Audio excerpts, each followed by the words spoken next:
이 전체 성경 중에서 이 신약 성경만 놓고 보았었을 때 예수님의 재림에 대한 대언이 무려 380번이나 기록되어 있습니다. 상당히 많지 않습니까? 구약까지 치면 훨씬 더 많은 수의 대언들이 기록되어 있습니다.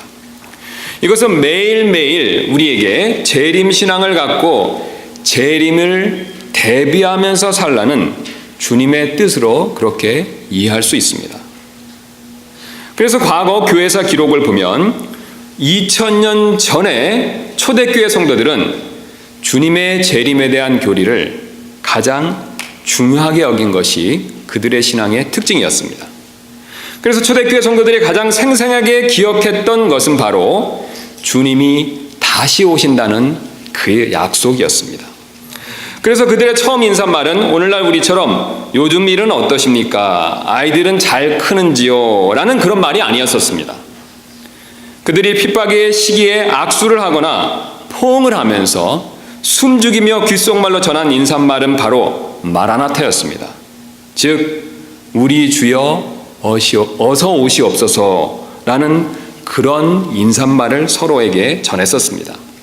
사실 주님이 다시 오신다는 소식만큼 주님을 사랑하고 또 주님 때문에 고난받는 성도들에게 더 큰 위로가 되는 말씀은 없을 것입니다. 여러분, 사실 우리 역시 마찬가지입니다. 그들뿐만 아니라 오늘 우리 역시 주님의 다시 오심을 항상 준비할 필요가 있습니다. 특별히 구원받은 우리는 그리스도의 심판석에 서야 된다는 이 사실을 항상 명심할 필요가 있습니다. 여러분, 정말로 우리가 그리스도의 심판석 앞에 서야 된다는 이 사실을 믿으십니까? 만약 우리가 이 사실을 정말로 믿는다면 우리는 현재 우리의 신앙생활을 보다 잘해야 할 그런 필요성을 분명히 느낄 것입니다.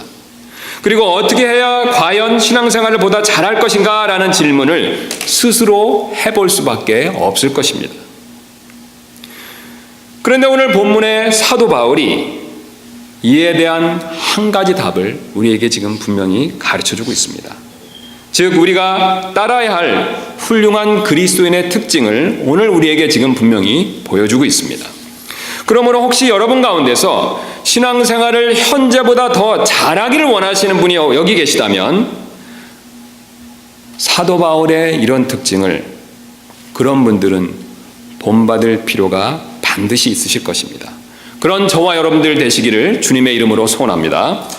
그러므로 오늘 저는 여러분들과 함께 사도 바울이 보여주는 훌륭한 그리스도인의 특징이 무엇인가를 확인해보고 이를 우리 삶에 적용해서 우리 역시 그런 훌륭한 그리스도인이 되기를 거듭 소망하는 바입니다.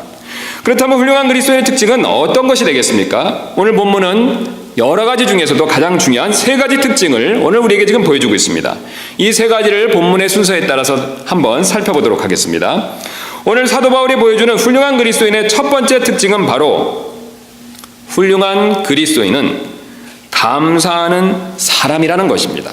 이 사실을 8절이 잘 보여주고 있습니다. 우리 8절을 한번 다시 보시도록 하겠습니다. 먼저 너희 모두로 인하여 예수 그리스도를 통해 나의 하나님께 감사하노니. 바울은 지금 첫 마디를 감사한다라는 말을 통해서 로마 성도들에게 쓰는 이 서신서를 지금 본격적으로 시작하고 있습니다. 우리가 지난 시간에 한번 살펴본 대로 1절부터 7절은 기본적인 인사말을 얘기했었고 지금 8절부터 이어지는 마지막까지는 사도 바울이 이 로마 성도들에게 하고 싶은 말을 본격적으로 시작하고 있습니다. 그런데 이 본격적으로 시작할 때 지금 첫 마디가 어떤 내용이었습니까? 감사하는 것이죠. 여러분 맞습니까? 분명히 나의 하나님께 감사하노니 이렇게 얘기를 시작하고 있습니다. 오늘 본문의 사도 바울은 사실 모든 일에 있어서 감사할 줄 아는 그런 사람이었습니다. 어떤 분들은 바울이 사도였기 때문에 대접도 잘 받고 또 하나님께 좋은 것을 많이 받아서 이 감사할 것이 많으니까 그분은 그렇게 감사를 많이 한 것이 아닙니까? 라고 그렇게 생각하실지도 모르겠습니다. 부분적으로 일리 있는 말씀입니다. 분명히 바울은 빌립보 4장 12절에 자기가 풍부에 처한 적도 있다라고 그런 얘기를 언급한 적이 있습니다. 그러나 그의 삶의 대부분은 사실은 이와는 정반대였습니다.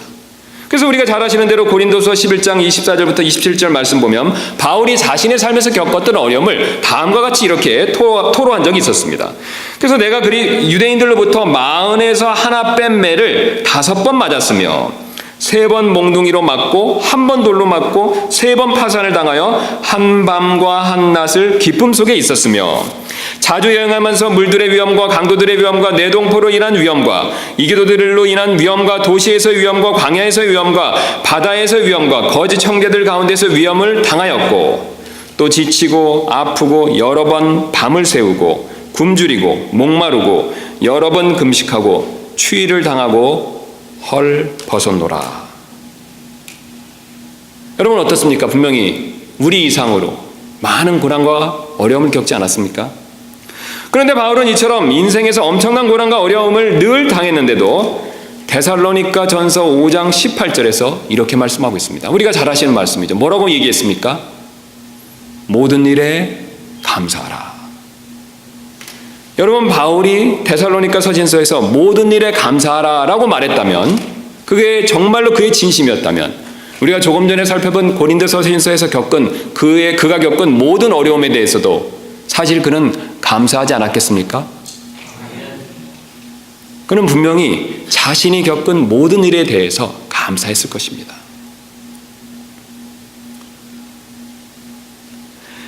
그렇다면 바울은 이런 고난조차도 어떻게 감사할 수 있었을까요? 우리는 바울의 신앙을 한번 깊이 살펴볼 필요가 있습니다. 그래서 바울은 우리가 아시는 대로 8장 28절에서 얘기해 준 것처럼 그는 사실 합력하여 선을 이루시는 하나님, 그 하나님을 믿었던 사람입니다. 우리 주님께서는 우리에게 때때로 어려움을 허락하실 때가 있습니다. 여러분 사십니까? 예, 분명히 어려움을 허락하실 때가 있습니다.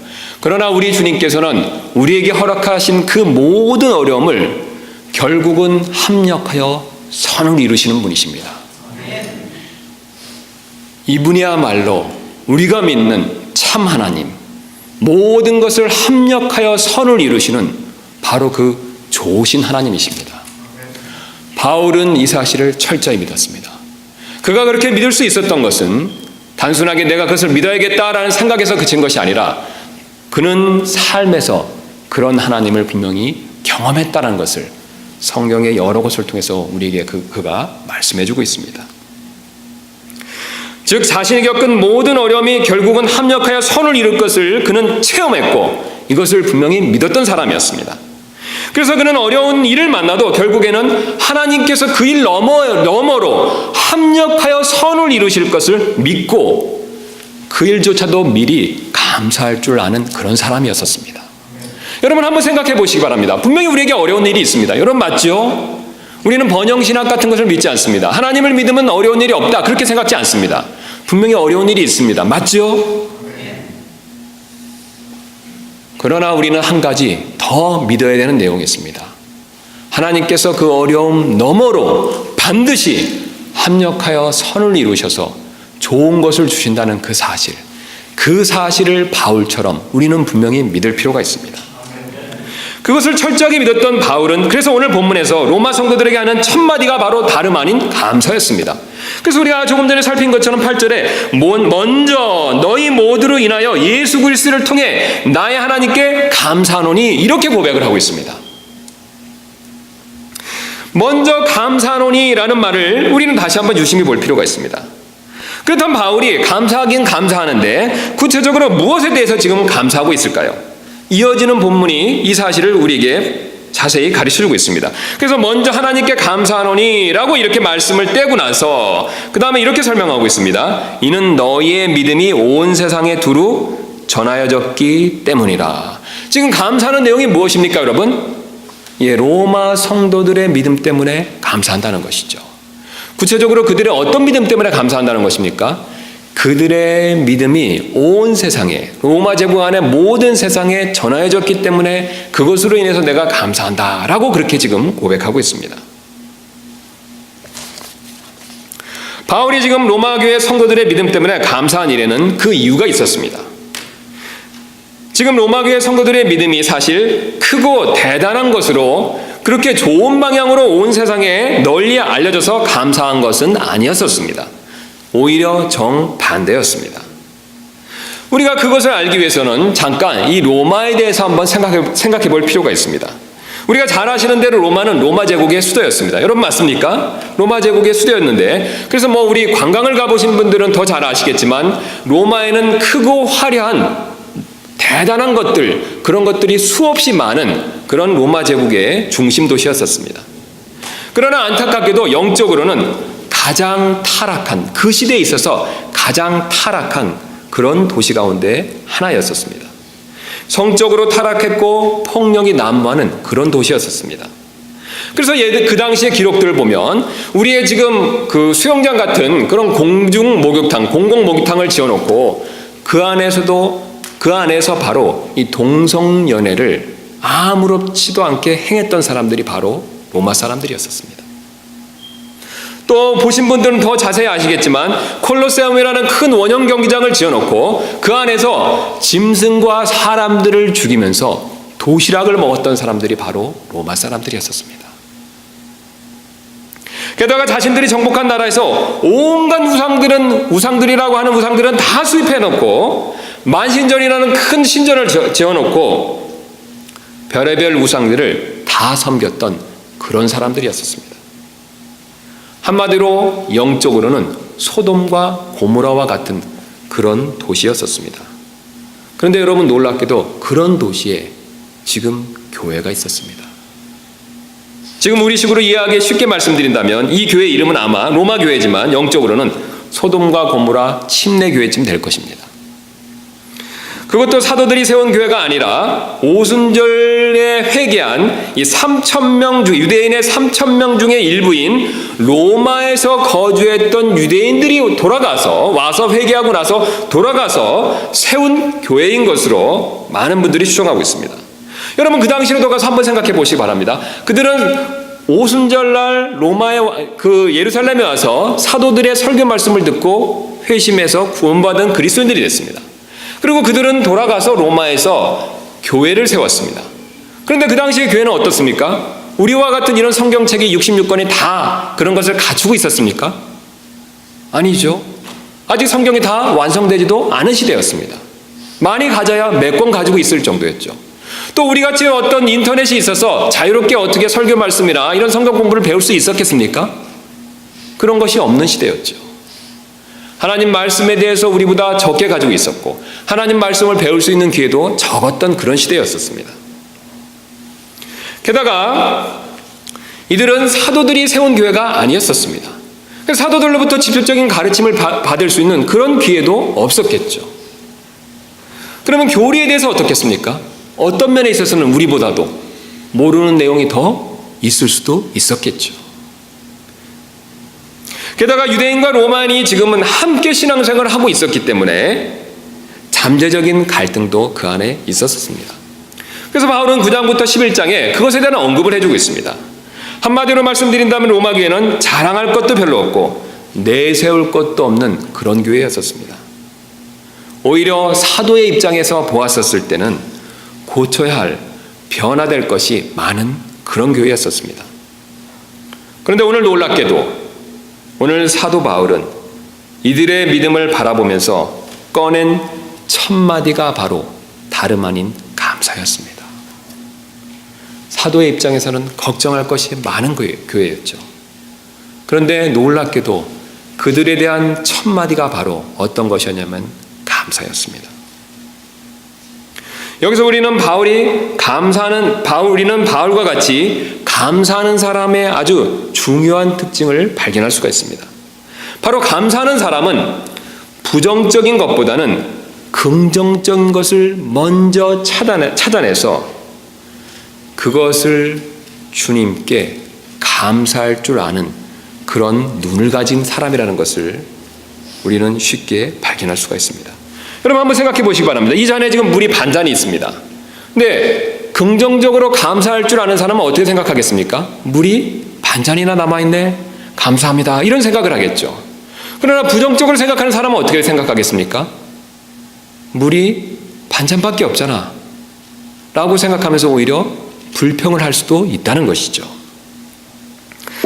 이처럼 오늘 사도 바울은 로마 교회 성도들의 여러 가지 부정적인 상황 가운데서도 좋은 점을 먼저 발견하고 이를 하나님께 감사하는 모습을 지금 우리에게 분명히 보여주고 있습니다.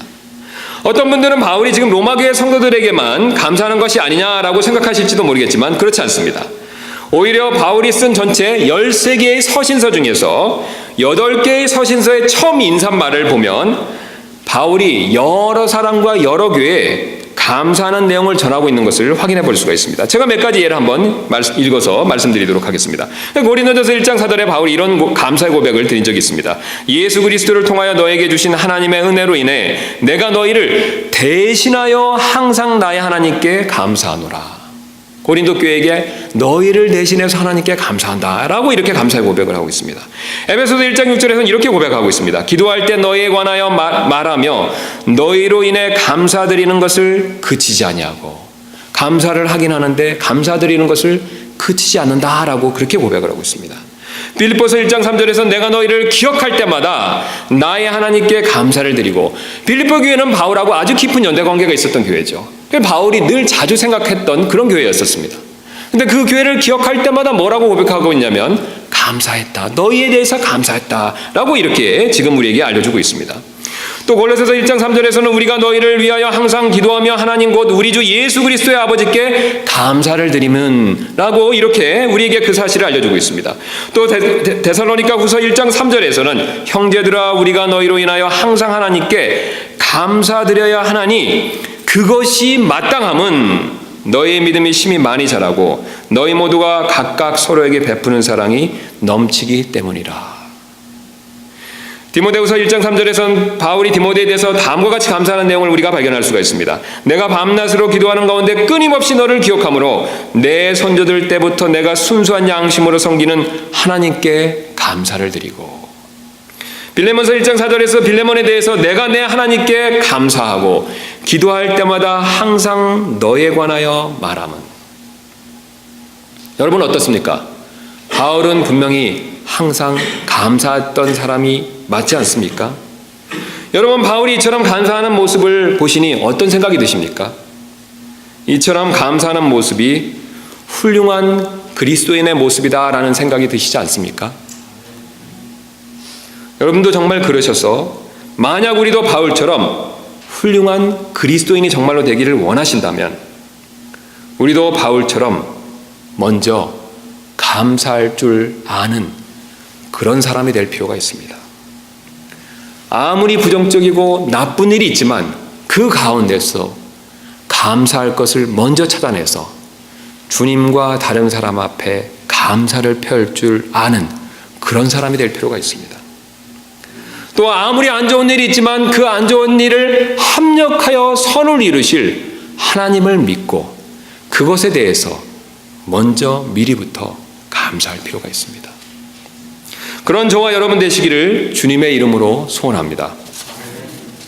이제 두 번째 특징을 한번 살펴보도록 하겠습니다. 사도 바울이 보여주는 훌륭한 그리스도인의 두 번째 특징은 바로 훌륭한 그리스도인은 기도하는 사람이다라는 사실을 우리에게 보여주고 있습니다. 그 사실을 9절이 보여주고 있죠. 9절 말씀 다시 한번 보도록 하겠습니다. 내가 그분의 아들의 복음 안에서 내 영으로 섬기는 하나님께서 내 증인이 되시거니와 내가 기도할 때에 언제나 너희에 관하여 끊임없이 말하며. 사실 바울은 감사할 줄 아는 사람이었을 뿐만 아니라 기도의 사람이었었습니다. 여러분은 어려운 문제를 만나면 가장 먼저 어떻게 행동을 취하십니까? 사실 우리는 어려운 일을 만나면 다른 사람들에게 이야기하거나 아니면 자기 스스로 이불을 뒤집어 쓰고 누워서 염려하기 바쁠 때가 많이 있습니다.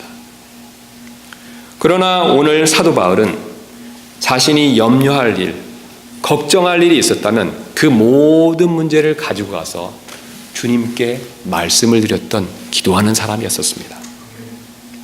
사실 어떤 문제가 생기면 염려하거나 다른 사람에게 말해보아도 근본적인 해결책은 없습니다. 왜냐하면 우리의 문제를 해결해 주실 수 있는 분은 오직 주님밖에 없으시기 때문에 그렇습니다. 바울은, 오늘 본문의 사도 바울은 이 사실을 너무나도 분명히 알았던 사람이었습니다. 그래서 기도에 대해서 다음과 같이 우리에게 조언을 해준 적이 있었습니다. 빌립보서 4장 6절입니다. 아무것도 염려하지 말고 오직 모든 일에서 기도와 간구로 너희가 요청할 것들을 감사와 더불어 하나님께 알리라. 그리하면 모든 이해를 뛰어넘는 하나님의 평강이 그리스도 예수님을 통해 너희 마음과 생각을 지키시리라. 아멘.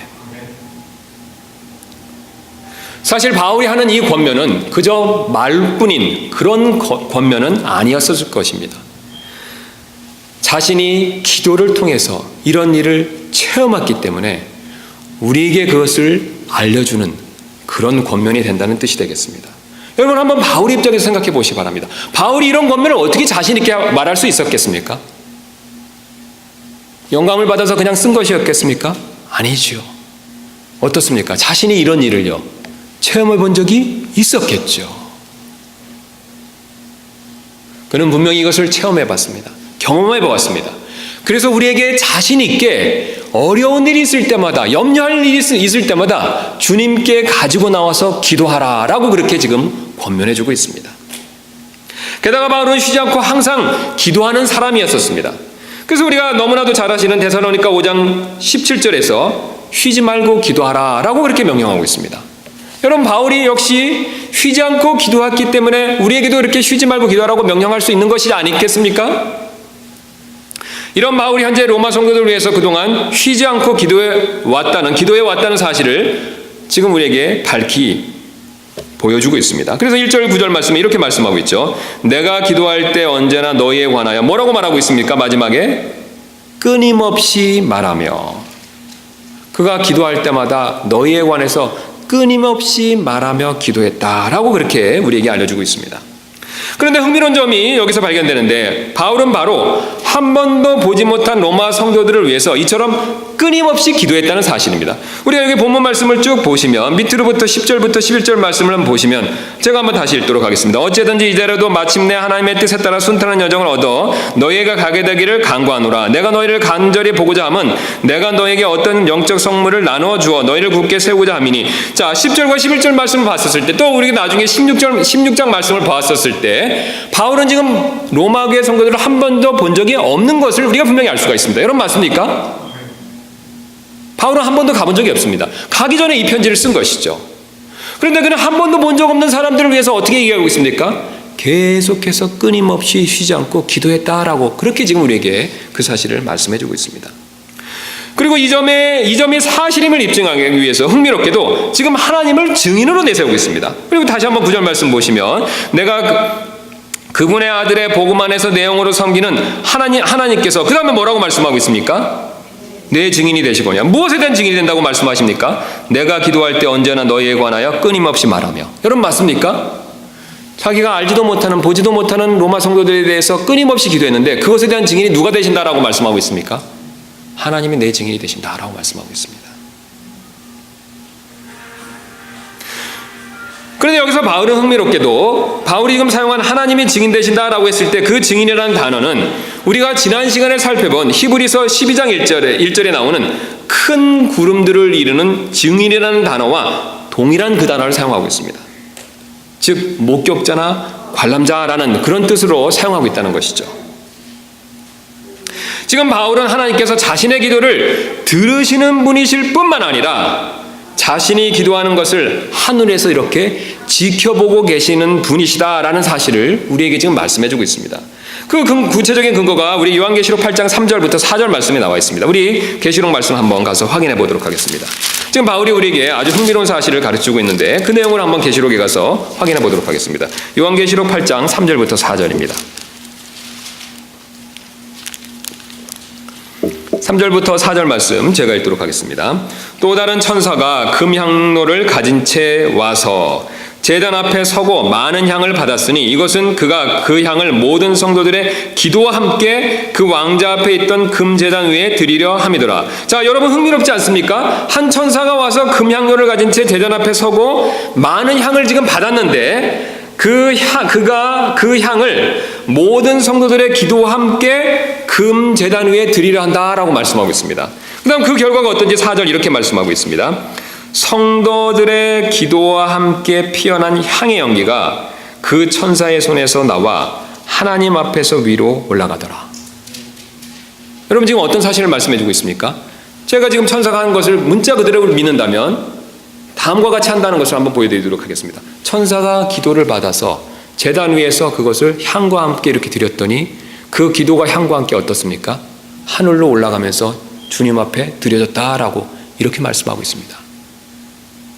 우리가 이 내용을 문자 그대로 글자 그대로 믿는다면 기도를 향처럼 눈에 보이는 것으로 묘사하고 있는 것이 분명합니다. 여러분 맞습니까?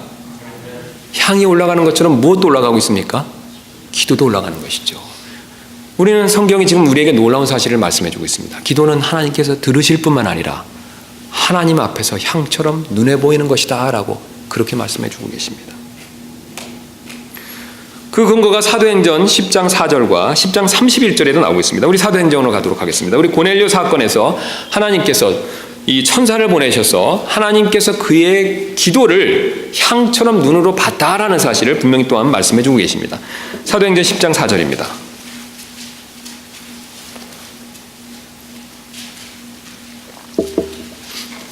고넬료가 지금 이렇게 고넬료에게 지금 천사가 나타나서 이렇게 말씀하고 있습니다. 그가 그를 바라보고 두려워하여 이르되 주여 무슨 일이니까 하니 고넬료가 그 천사를 보고 지금 대답하고 있는 것이죠. 그가 그에게 천사가 얘기하는 것이죠. 내 기도와 내 구제가 하늘로 올라와 하나님 앞에서 기억되었은즉 기도가 어떻게 됐다라고 얘기하고 있습니까? 하늘로 올라왔다라고 얘기하고 있죠. 계시록과 어떻습니까? 내용이 동일하지 않습니까? 여러분 맞습니까?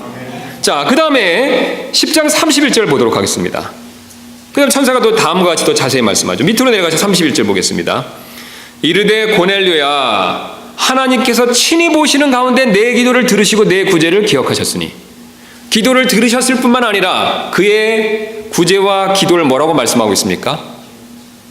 기억하시고 뭐라고 말씀하시죠? 또 친히 보셨다라고 말씀하시죠. 여러분 맞습니까?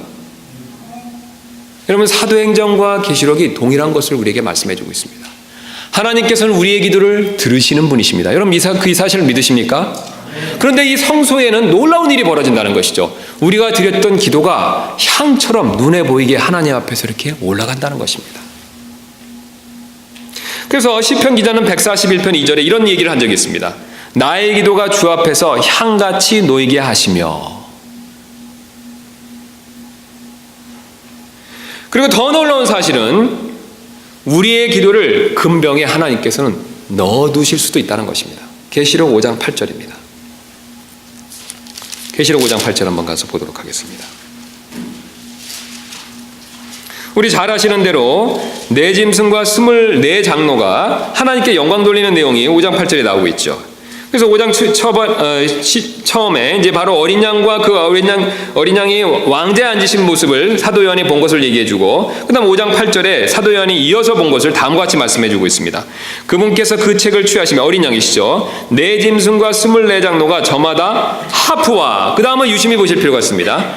향이 가득한 금병들을 가지고 어린 양 앞에 엎드렸는데 이 향은 성도들의 기도라. 여러분 한번 저를 봐주시기 바랍니다.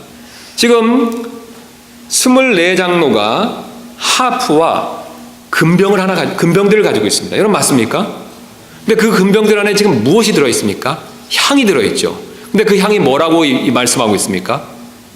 기도다라고 말씀하고 있죠.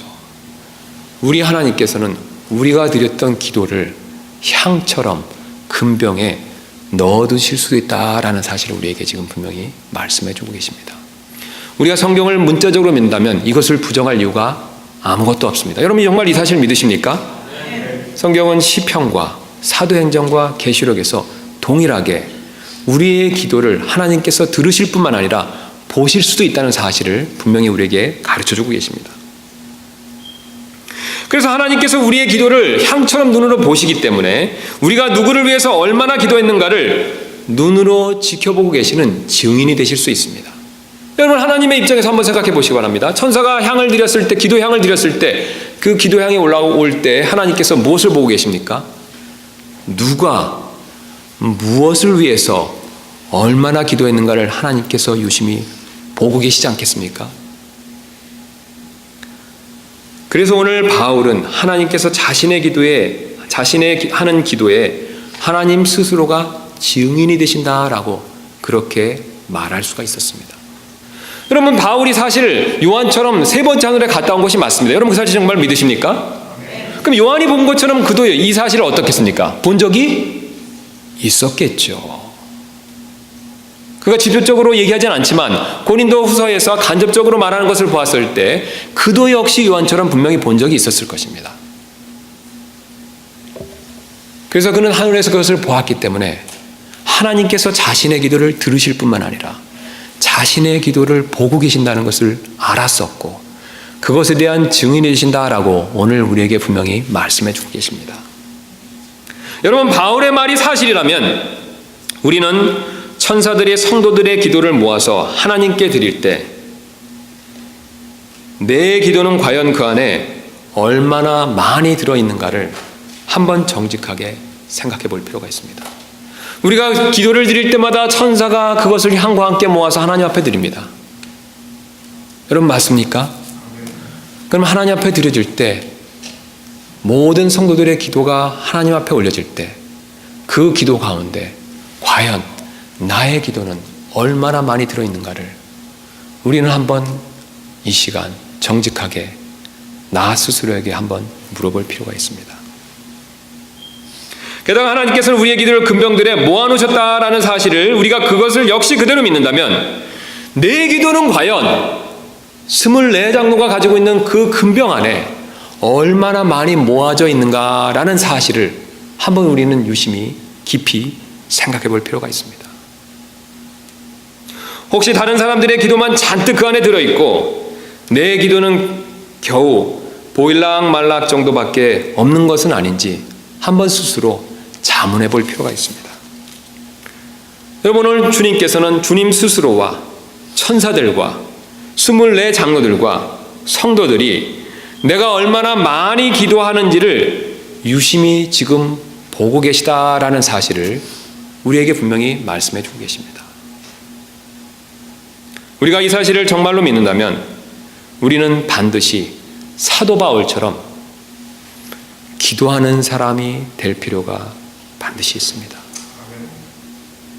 어떤 분들은 어떻게 기도할 줄 몰라서 기도를 못할 것 같다라고 생각하실지도 모르겠습니다. 일리 있는 말씀입니다. 그래서 하나님께서는 심지어 성령님을 우리에게 보내주셔서 기도할 수 있도록 도와주고 계십니다. 우리가 잘 아시는 대로 로마서 8장 26절부터 27절은 이렇게 말씀하고 있습니다. 이와 같이 성령님께서도 우리의 연약함을 도우시나니 우리가 마땅히 기도할 바를 알지 못하나 성령께서 말로 할 수 없는 신음으로 친히 우리를 위해 중보하시느니라.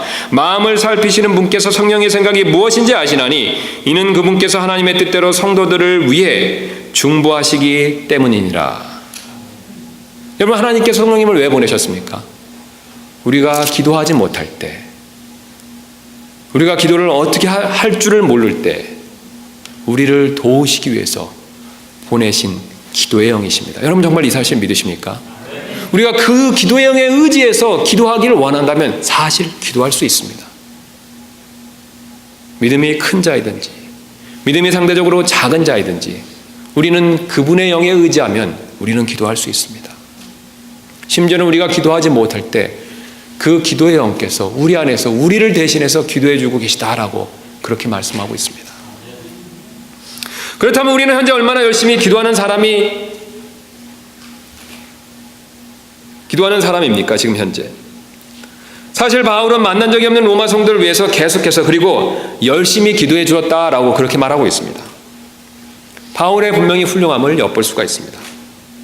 그렇다면 우리는 최소한 모르는 다른 성도들을 위해서 기도해 주지는 못하더라도 같은 우리 동료 그리스도인들을 위해서는 우리는 늘 다른 지체들을 위해서 기도해 줄 필요가 반드시 있습니다.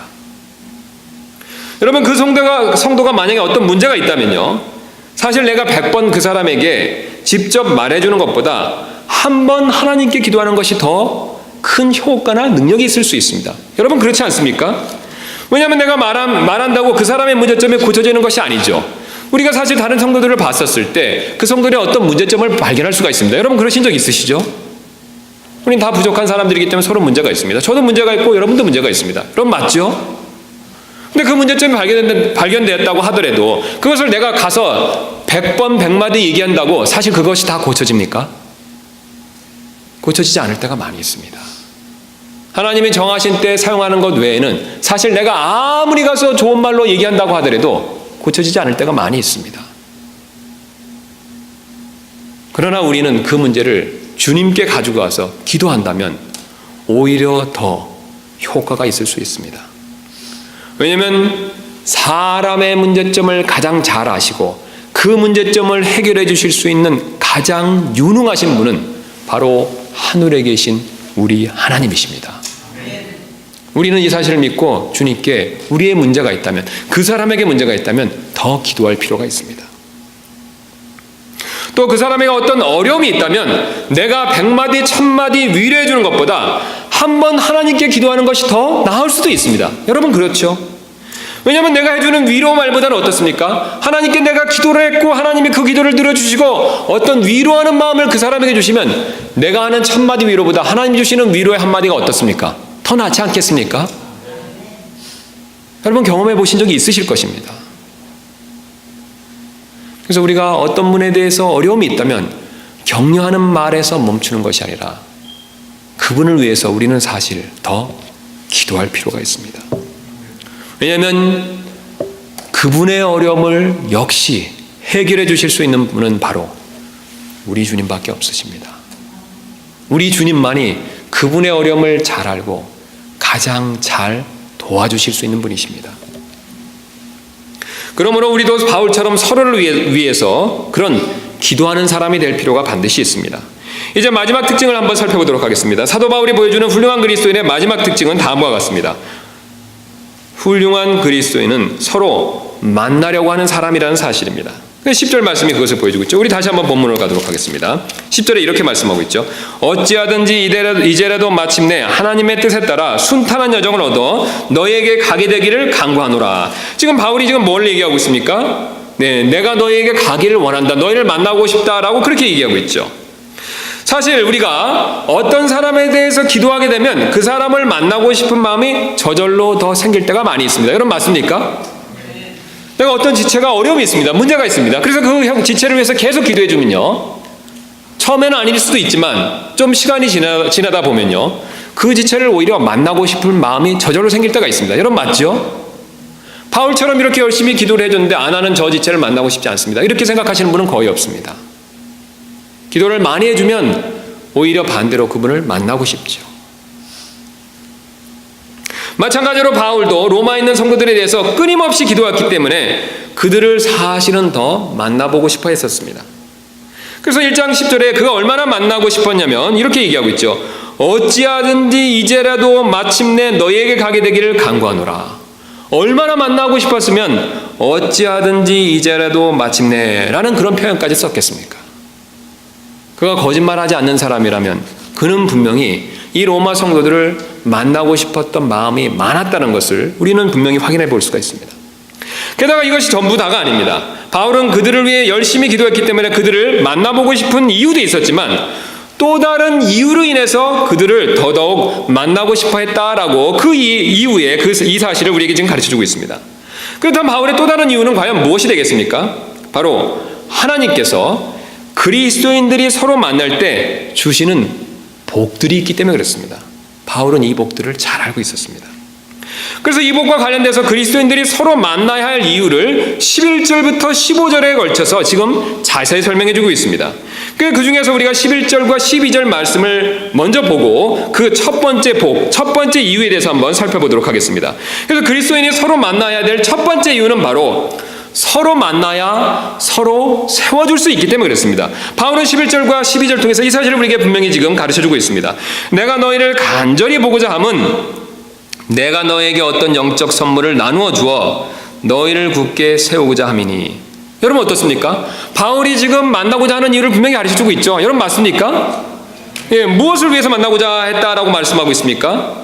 영적 선물을 나눠줘서 너희를 굳게 세우고자 합니다. 세우기 위해서 지금 만나고 싶다 이렇게 말씀하고 있죠. 그렇다면 그 영적 선물은 무엇이겠습니까? 문맥을 따라 보시면 그 답이 있죠. 그 밑에 12절에 그 영적 선물이 무엇인가에 대한 답을 가르쳐주고 있죠. 12절 보겠습니다. 이것은 이라고 하겠으니까 그 영적 선물이 무엇인지를 받고 있는 거죠. 여러분 맞습니까? 이것은 곧 너희와 나 사이에 공통된 믿음으로 말미암아 내가 너희와 함께 그 다음 뭐라고 얘기하고 있습니까? 위로를 받고자 함이라. 저를 봐주시기 바랍니다. 지금 바울이 영적 어떤 선물을 가지고 세워주기를 원하는데 그 내용이 뭐냐면 너희와 나 사이에 공통된 믿음을 가지고 서로 위로를 받고 싶다. 서로 위로하는 가운데 세워지기를 원한다라고 그렇게 얘기하고 있습니다. 이것이 오늘 바울이 말하는 그리스도인들이 서로 만났을 때 얻게 되는 복이 됩니다. 근데 여기서 우리는 아주 놀라운 사실을 한 가지 발견할 수가 있습니다. 바로 어떤 내용이냐면 성경을 당대에 가장 최고로 많이 알았던 사도가 자신보다 성경을 잘 모르는 로마 교회 성도들, 그런 다른 성도들을 만났을 때 다른 것이 아니라 공통된 믿음만 있다면 서로 위로받을 수 있다라고 그렇게 말씀하고 있습니다. 여러분 맞습니까? 바울과 지금 로마 성도들이 아는 것의 차이는 얼마나 되겠습니까? 천지 차이겠죠. 여러분 맞습니까? 바울은 부활하신 예수님을 만나서 직접 배웠던 사람입니다. 하늘에도 갔다 왔던 사람이죠. 성경을 무려 13개나 썼습니다.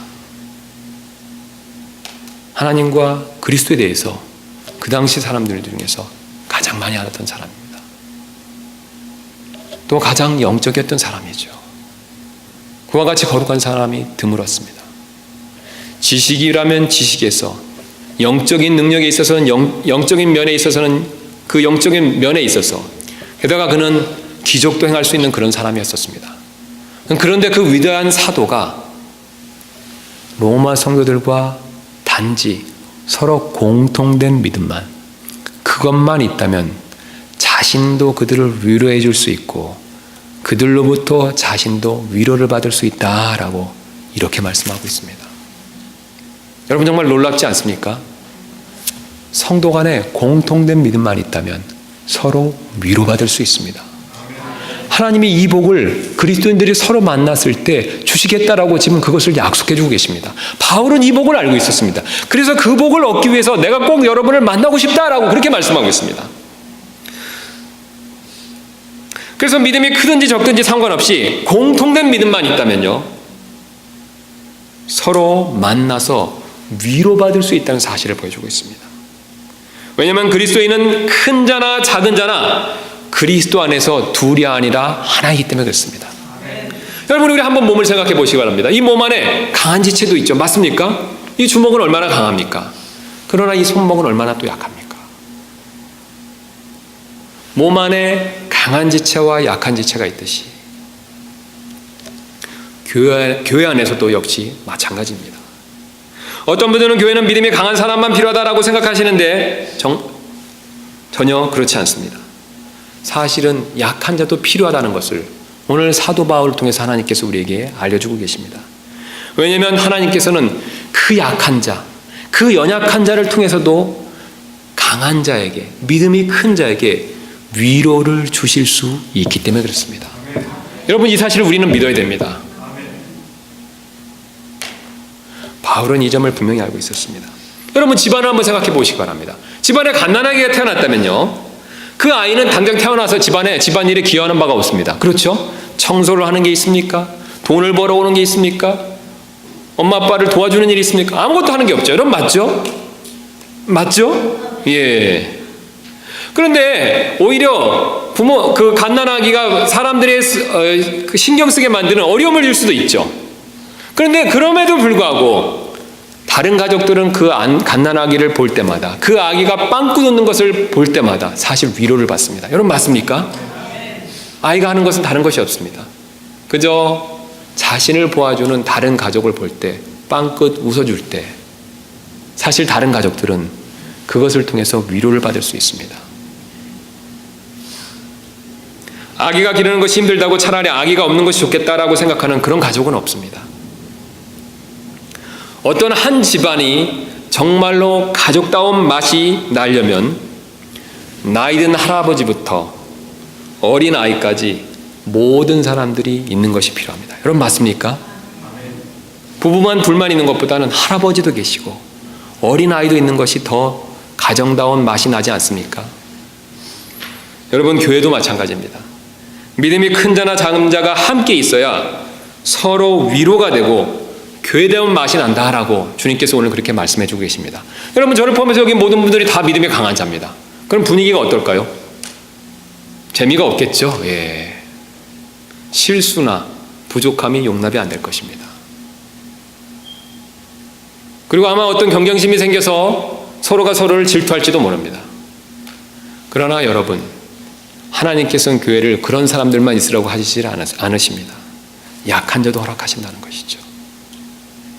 그 약한 자를 통해서 믿음이 강한 자는 자신의 연약했던 모습도 기억하고 그 연약한 자가 성장하는 모습을 보면서 그것을 또 통해서 위로를 받고, 그래서 하나님께서는 여러 방법을 통해서 비록 믿음이 강한 자라고 하더라도 그 사람을 위로해 주실 수 있다라고 그렇게 우리에게 말씀해 주고 계십니다. 우리는 이 원리를 분명히 알 필요가 있습니다. 그래서 교회 안에 믿음이 작은 자가 있는 것에 대해서, 믿음이 연약한 자가 있는 것에 대해서 무시하거나 그것을 짐으로 여겨서는 안 된다는 것을 주님이 오늘 우리에게 분명히 말씀해 주고 계십니다. 이 위대한 사도 바울도 자신보다 작은 자들과 함께 있어야 서로 위로를 받을 수 있다고 말했다면, 여러분, 그렇다면 우리는 어떻겠습니까? 우리도 마찬가지지 않겠습니까? 그러므로 우리도 서로에게 위로가 된다는 사실을 믿고 바울이 로마 성도를 만나기를 원했던 것처럼 사실 우리도 서로도 만나는 것을 사모하고 원할 필요가 있습니다. 이제 13절에 나오는 두 번째 이유를 한번 살펴보도록 하겠습니다. 그리스도인이 서로 만나야 될 두 번째 이유는 바로 서로 만나야 어떤 영적인 열매를 맺을 수 있기 때문에 그렇습니다. 13절에서 바울은 어떤 영적인 열매를 얻기 위해서 너희를 만나기를 원했다라고 말씀하고 있죠. 13절 말씀 다시 보겠습니다. 형제들아, 이제 나는 너희가 이것을 모르기를 원치 아니하노니 꼭 알기를 바란다라고 이렇게 얘기하고 있죠. 곧 내가 너희 가운데서도 다른 이방인들 가운데서처럼 어떤 열매를 얻기 위해 여러 번 너에게 가고자 하였으나 이제껏 막혔도다. 자, 만나고자 하는 이유가 어떤 것을 지금 제시해주고 있습니까, 사도 바울이? 예, 어떤 열매를 얻기 위해서 너희들을 꼭 만나고 싶다라고 그렇게 얘기하고 있죠. 그렇다면 과연 바울은 무슨 열매를 얻기 위해서 그렇게 그들을 꼭 만나고 싶다라고 말했을까요? 이에 대한 힌트가 13절 마지막에 지금 우리에게 그것을 가르쳐주고 있습니다. 그래서 13절 마지막에 보면 이렇게 말씀하고 있죠. 형제들아, 이제 내가 너에게 이것을 모르기를 원치 아니하노니 곧 내가 너희 가운데서 다른 이방인들 가운데서처럼 어떤 열매를 얻기 위해 여러 번 너희에게 가고자 하였으나, 그런데 그 어떤 열매를 뭐라고 얘기하고 있습니까? 13절의 마지막 부분에서 이방인들 가운데서처럼, 다른 이방인들 가운데서처럼 어떤 열매를 얻기 위해. 여러분, 맞습니까? 이 열매를 바울은 사실 어떻습니까? 다른 이방인들 가운데서 이미 최소한 한 번 이상은요 얻은 적이 있었겠죠. 여러분, 맞습니까? 그 동일한 열매를 너희 가운데서도 얻기를 원한다. 내가 그래서 그것을 위해서 너희를 꼭 만났으면 좋겠다, 이렇게 얘기하고 있다는 것이죠. 성경은 열매에 대해서 가장 크게 두 가지로 구분하고 있습니다. 첫 번째는 바로 불신자에 대한 투수의 열매가 되죠. 요한복음에서 그 사실을 보여주고 있습니다. 두 번째는 우리가 특송으로 오늘 드렸던 찬송의 가사처럼 바로 신자들에 대한 성령의 열매가 있습니다. 여러분, 정말 이 사실 믿으십니까? 성경에 여러 자세한 열매들이 있지만 가장 크게 열매들을 두 가지로 구분하고 있습니다. 예수님을 안 믿는 사람이요, 예수님을 믿는 추수의 열매가 있습니다. 여러분, 맞습니까? 요한복음에서 분명히 우리가 가르쳐주고 있습니다. 또 예수님 믿은 사람은요, 그렇죠, 성령님을 따라서 맺는 성령의 열매를 가르쳐주고 있습니다. 그럼 바울이 말한 지금 열매는 둘 중에 어떤 것이 되겠습니까? 성령의 열매가 되겠죠. 왜 그렇습니까? 지금 이 편지는 누구에게 쓰고 있습니까? 구원받은 로마 성도들에게 1차적으로 쓰고 있기 때문에 그렇습니다. 여러분, 맞습니까? 그래서 지금 바울은 자신이 로마 성도를 만나서 믿음으로 서로 함께 위로를 받을 때, 자, 저를 한번 다시 봐주시기 바랍니다. 자기가 이제 공통된 믿음을 가지고 서로 만나면 위로를 받겠죠. 그 위로를 받고 나서 멈추는 것이 아니라 그 이후에 자연스럽게 맺어질 성령의 열매를 또한 기대하고 있다라고 그렇게 말씀하고 있습니다. 흥미로운 것은 바울이 여러분들이 성령의 열매를 맺기 위해서 내가 지금부터 기도하고 있습니다 라고 그렇게 말하고 있지 않습니다. 어떻게 얘기하고 있습니까? 내가 여러분들을 만나서 가야만 이 성령의 이 열매를 얻을 수 있습니다, 이렇게 말하고 있다는 것이죠. 여러분, 맞습니까? 여러분, 한번 성령의 열매를 잘 생각해 보시기 바랍니다. 우리가 성령의 열매는요, 사실 혼자서 맺는 것도 있지만 다른 사람들을 만나서, 다른 지체를 만나서 교제할 때 맺는 열매일 수도 있습니다. 우리 갈라디아서 6장 21부터 23절 말씀 한번 보겠습니다. 그러나 성령의 열매는 사랑과 기쁨과 화평과 오래 참음과 부드러움과 선함과 믿음과 온유와 절제니. 여러분 한번 생각해 보시기 바랍니다. 성도들이, 지체들이 서로 함께 위로를 받으면요, 서로 간에 서로 만나서 공통된 믿음으로 서로 위로를 받으면 자연스럽게 가까워지지 않겠습니까? 여러분 맞습니까? 바울이 이 로마 성도를 만납니다. 그래서 공통된 믿음으로 서로 위로를 받습니다. 그러면 어떻습니까? 멀어지겠습니까? 가까워지겠습니까? 가까워지겠죠. 그럼 가까워지면 사랑하는 마음이 더 들겠습니까? 덜 들겠습니까? 사랑하는 마음이 더 들겠죠. 저절로 사랑의 성령의 열매를 맺을 수밖에 없습니다. 또 만나서 서로 함께 위로를 받으면요, 서로 함께 어떻습니까? 슬픔을 느끼겠습니까? 더 기쁨을 느끼겠습니까? 기쁨을 느끼겠죠. 또 서로 함께 위로를 받으면요, 서로 간에 미움이 있다고 하더라도 어떻습니까? 그 미움이 사라지고 대신 화평의 열매를 맺을 수밖에 없을 것입니다. 또 서로 함께 위로를 받으면요, 서로 간에 잘못이 있어도 어떻습니까? 분명히 잘못이 있죠. 사람이니까요. 잘못이 있더라도 어떻습니까? 오래 참아주는 성령의 열매를 맺을 수밖에 없습니다. 또 서로 함께 위로를 받으면 서로 간에 좀 더 부드러워질 수밖에 없습니다. 또 서로 함께 위로를 받으면 서로 간에 선함과 믿음과 온유와 절제의 열매를 저절로 맺을 수밖에 없습니다. 여러분, 이것이 바로 성도 간에 교제할 때 얻게 되는 복이라는 사실을 하나님께서 우리에게 분명히 말씀해 주고 계십니다. 여러분, 집에서 혼자 기도한다고 이런 성령의 열매가 저절로 생기겠습니까? 물론 개인적인 어떤 성령의 열매에 맺는 특징들이 내 마음 안에 생기기도 하겠지만, 사실 오늘 읽었던 내용처럼, 우리가 오늘 살펴본 내용처럼 성령의 열매는 다른 지체와 교제할 때 생기는 그런 열매가 더 많다는 사실을 우리는 반드시 명심할 필요가 있습니다. 신앙생활은 절대로 혼자 하는 것이 아닙니다. 주님은 우리를 교회 가운데 부르십니다. 여러분 정말 이 사실 믿으십니까? 교회 안에서 함께 신앙생활을 할 때, 공통된 믿음으로 서로 위로를 받을 때, 나도 모르는 사이에 성령님께서 그 지체와 그 다른 지체 사이의 관계에서 성령의 열매를 맺게 하십니다.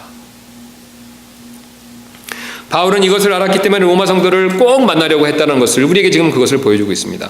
그러므로 우리도 마찬가지입니다. 우리도 서로 만나서 공통된 믿음으로 서로에게 위로가 되면 성령의 열매를 저절로 맺을 수밖에 없습니다. 우리는 이 사실을 분명히 믿을 필요가 있습니다. 그러므로 우리도 사도 바울처럼 서로 간에 더 보기를 원하는 그런 저와 여러분들 되시기를 주님의 이름으로 소원합니다. 이제 14절부터 15절에 나오는 마지막 이유를 살펴보고 말씀을 정리하도록 하겠습니다. 그리스도인이 서로 만나야 되는 마지막 이유는 바로 서로 만나야 복음 사역도 함께 감당할 수 있기 때문에 그렇습니다. 14절부터 15절 이렇게 말씀하고 있죠. 나는 그리스인이나 바바리인이나 지혜 있는 자나 지혜 없는 자에게 다 빚진 자니라. 그러므로 내 안에 있는 분량대로 나도 또한 로마에 있는 너에게 복음을 선포할 준비가 되어 있노라. 바울은 지금 복음에 대해서 분명히 언급하고 있습니다. 여러분 맞습니까? 가서 복음을 전하고 너희들에게도 한 번 더 이 복음의 내용을 다시 한번 확신시켜주고 같이 로마에서 복음을 전하기를 원한다라고 분명히 우리에게 말씀해주고 있죠. 그런데 여기서 흥미로운 것은 바울이 복음의 빚진 자다라는 그런 표현을 사용하고 있다는 것이죠.